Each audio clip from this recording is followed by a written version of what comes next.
Thank you, Dennis. And we've already been practicing our bushfire response in Bodhinyana Monastery. I think I told you what we plan to do if there's a bushfire.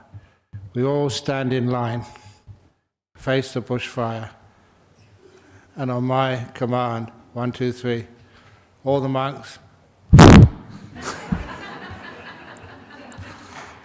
all together. Simple.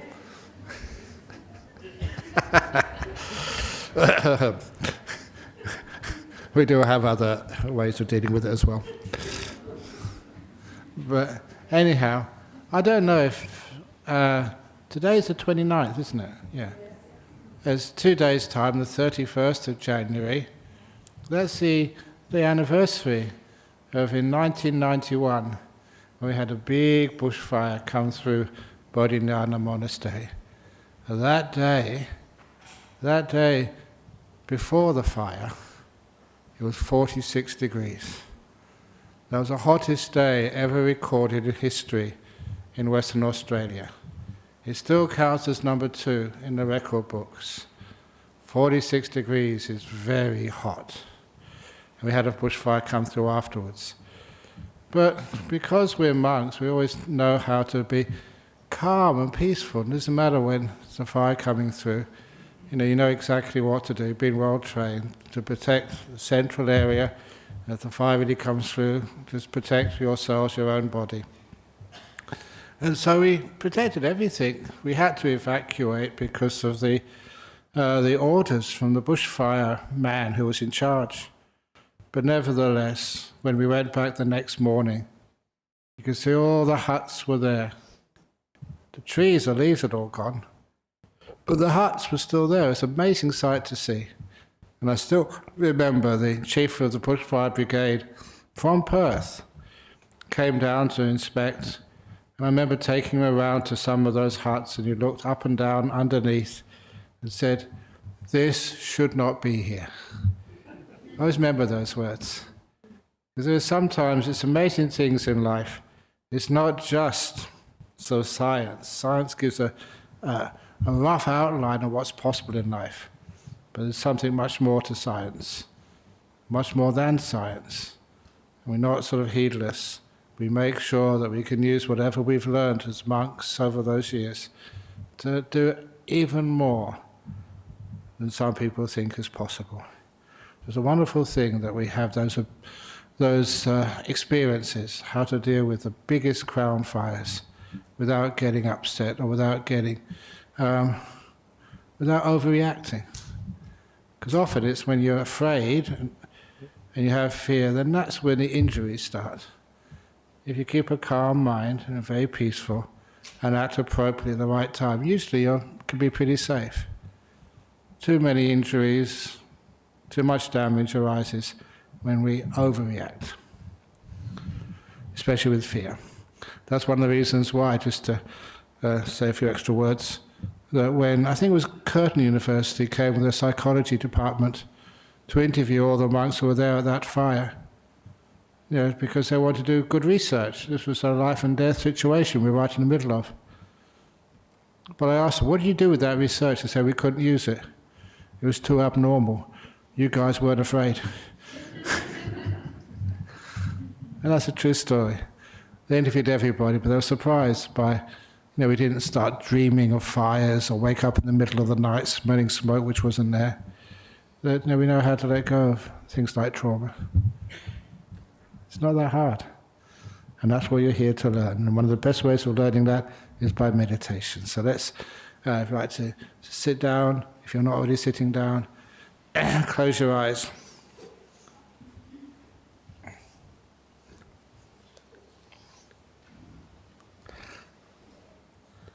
That's nice.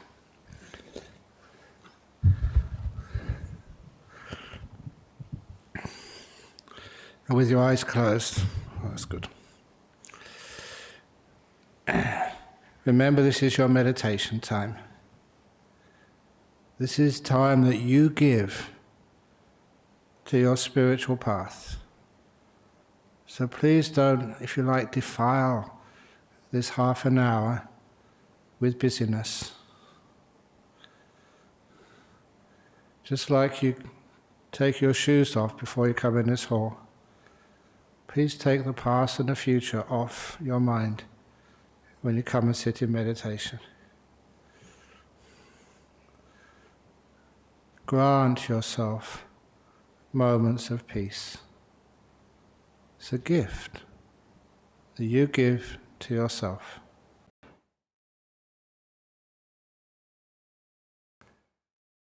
And then once you're sitting here with your eyes closed, you start to feel your body.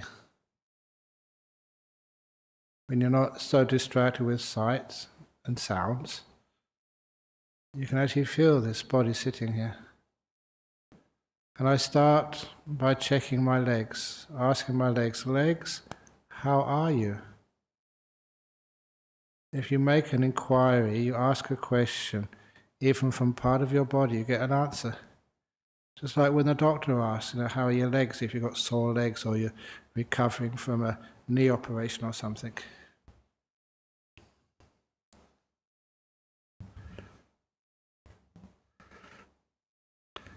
And if your legs say they need to be adjusted, please be kind enough and wise enough to adjust your legs. And then check them again. How are they? If you're on a chair, you can move your legs forward or your feet forward or move them back again. Find out the best position. If the chair is too high, put some cushion or stool under your feet. If the chair is too low, then put that cushion underneath your bottom.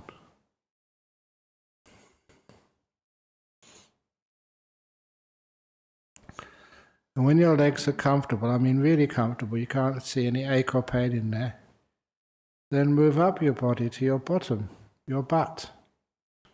How does that feel?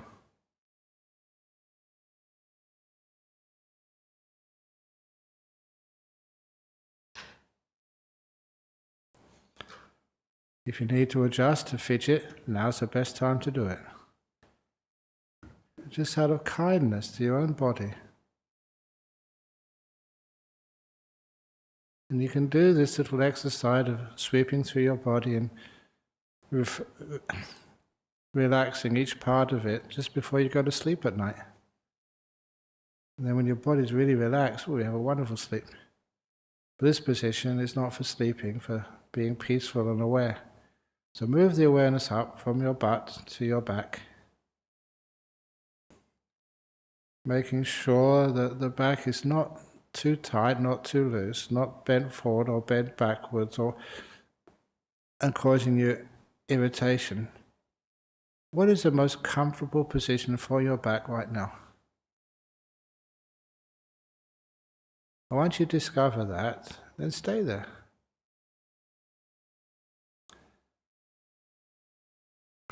I'd like to stretch my back at this time. It makes it really feel really good. I stretch it and then let it go. And that way I find a beautiful position for my back. So it's not painful, it's at ease. Then go to your shoulders, which is also a great place where tightness lies. And one thing you can do is to squash up your shoulders, scrunch them up as much as you can, and then again let go. And then they usually relax into a deeper state of ease than they were at the very beginning. And I can feel my shoulders, they're loose. There's no tension there, which could cause aches and pains later on. We're going to go down the arms, past the elbows. My elbows are pretty easy going and no aches and pains there. To your wrists, to your hands. And as you go sweeping through your body, I mean sweeping your attention through your body, if you come across a part which needs to be adjusted, please do so. But adjust the body out of kindness.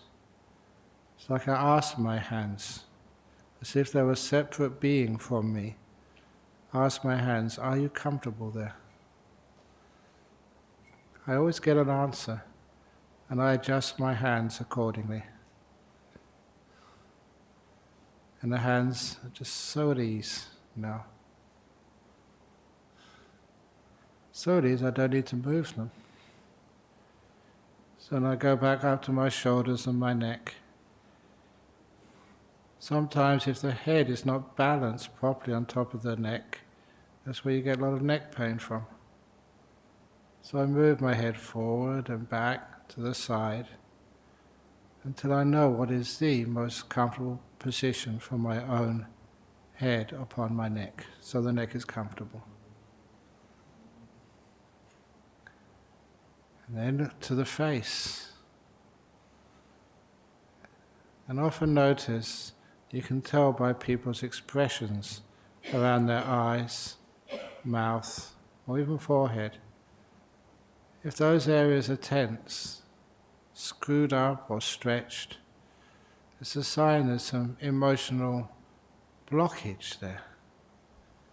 And by relaxing the muscles of your face, especially around the eyes and the mouth, relaxing them, you find that eases many of the emotions. So you feel peaceful. It's easy to notice those muscles, how they feel, and it's not that hard to find out how to loosen them. So the muscles around my eyes are loose now, and the mouth is at ease.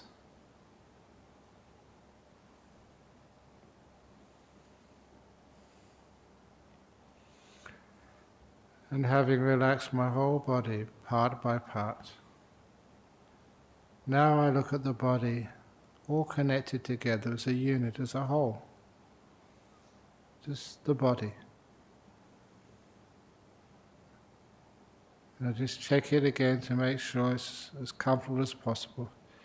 And my back needs to be stretched a bit. Because this is a combination of mindfulness and kindness to your own body. And the body responds by relaxing and being very deeply at ease.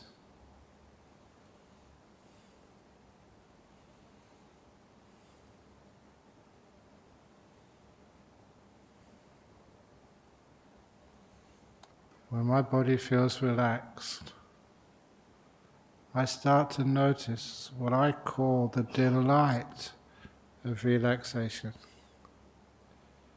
A body at ease feels pleasurable, kind of tingles. And I stay until I can really feel the delight of a relaxed body.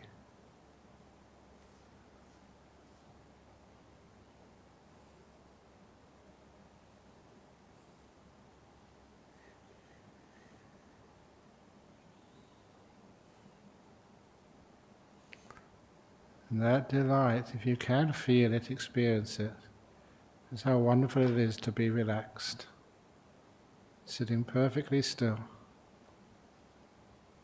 That will take your relaxation even deeper.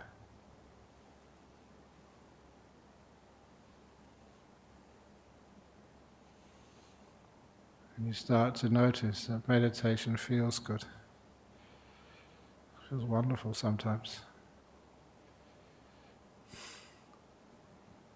And then when you're ready, we move from the body to the mind. This thing which I invented called peaceometer. It's just a measure of how peaceful or how disturbed you are. Be honest about it. Give it a number from 1 to 10. 1 being really peaceful, 10 being disturbed, agitated. Because once you can notice how peaceful or how agitated you are, it's pretty simple to learn. A lot of time by trial and error, how to move that reading closer and closer to 1. What calms your mind down? What causes inner peace?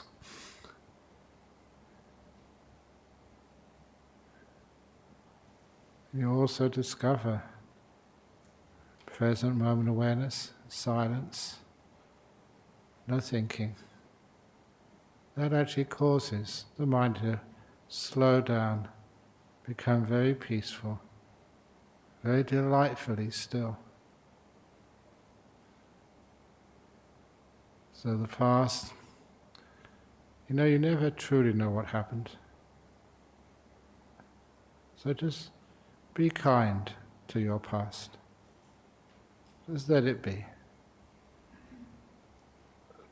When you can't solve the problems of the past, you learn more from this present moment. You learn from now, rather than from the past. And as for your future, whatever that's going to be, now is where your future is being made. This is where you're building your future.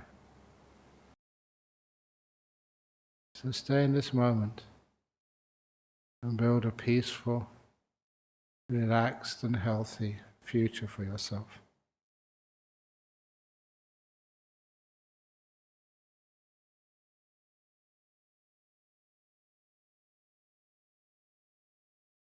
There's no need to give things names, or to think or describe.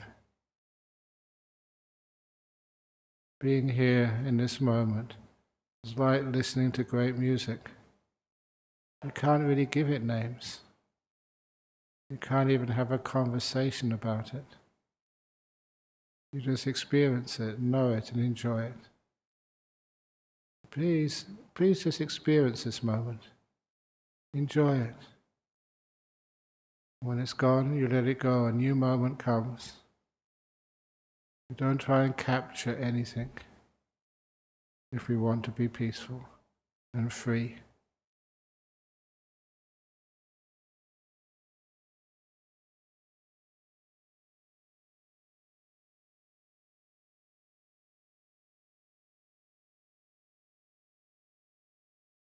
It's easy to stop thinking when you don't need to capture things.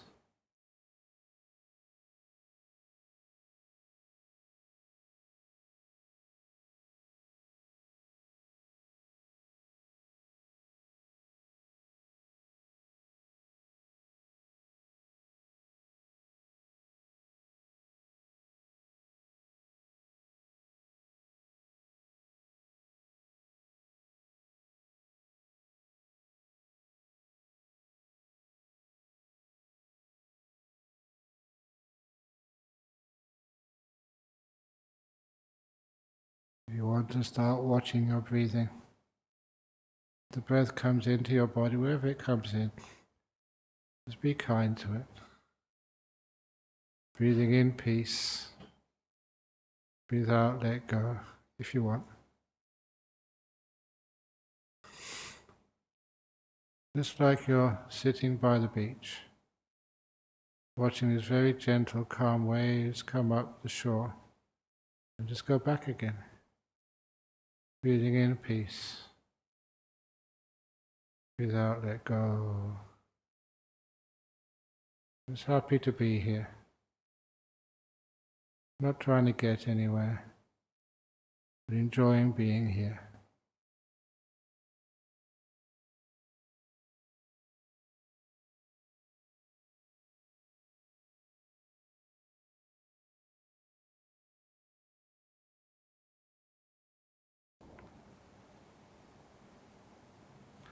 I'll be quiet for 5 minutes now, so you can enjoy the peace of your meditation.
you feeling now?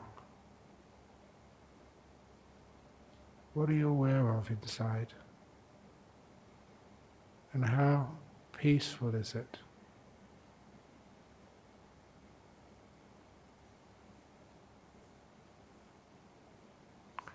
What is the number on that peaceometer, the reading? Because once you notice peace inside of you, it's very, very delightful indeed. It's peace of mind. It's a place which regenerates your energy, your kindness.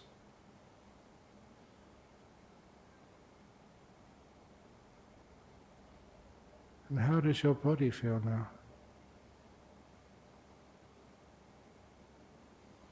When the mind is peaceful, your body feels so deeply relaxed. It's like it's cooling the body from within your mind.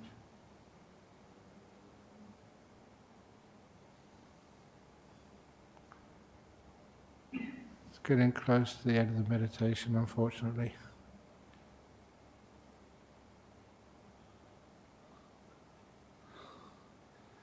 So I'm now going to ring the gong 3 times. At every ring of the gong, listen to it as much as you can, and allow the 3rd ringing of the gong to bring you out from your meditation back into the world.